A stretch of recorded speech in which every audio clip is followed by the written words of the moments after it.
কল্পতরুতে আপনাদের প্রত্যেকেই স্বাগতম। আজকে শরীরবিদ্যা থেকে কিছু বাছাই করা প্রশ্ন নিয়ে এসেছি, যা বিভিন্ন চাকরি পরীক্ষার পয়েন্ট অফ ভিউ থেকে ভীষণ গুরুত্বপূর্ণ। মস্তিষ্কের আবরণীকে কি বলা হয়? মেনিনজেস। আপনারা ডান দিকে ছবিটা দেখতে পাচ্ছেন, আসলে ওটা মস্তিষ্কের ছবি, তার উপরে একটা হালকা পর্দা থাকে, তাকে মেনিনজেস বলা হয়। হৃৎপিণ্ডের বাইরের আবরণীকে কি বলা হয়? পেরিকার্ডিয়াম। আপনারা পেরিকার্ডিয়ামের ছবিটা দেখতে পাচ্ছেন, আসলে হৃৎপিণ্ডের ছবিটাই দেওয়া রয়েছে, তার উপরে যে পর্দাটা আপনারা দেখতে পাচ্ছেন সেটা আসলে পেরিকার্ডিয়াম। মানুষের স্বাভাবিক রক্তচাপ 120/80। এটা শিশু বৃদ্ধদের ক্ষেত্রে একটু আলাদা হতে পারে, শিশুদেরটা আমি দিয়ে দিয়েছি দেখবেন।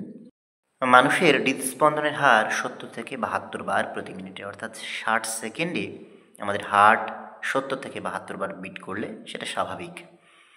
মানুষের শ্বাস প্রশ্বাসের হার কত?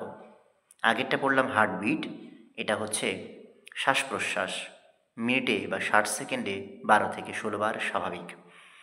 ফুসফুসের বায়ু ধারকত্ব ক্ষমতা, অর্থাৎ একজন সুস্থ প্রাপ্তবয়স্ক মানুষের ফুসফুসের বায়ু ধারকত্ব ক্ষমতা হচ্ছে 5 থেকে 6 লিটার। এটাকে ইংরেজিতে টোটাল ক্যাপাসিটি বা TLCO বলা হয়।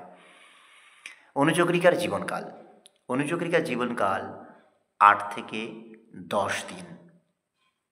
লোহিত রক্তকণিকার জীবনকাল 120 দিন। এই লোহিত রক্তকণিকাকে আমরা রেড ব্লাড সেল বলি, এর গড় আয়ু 120 দিন।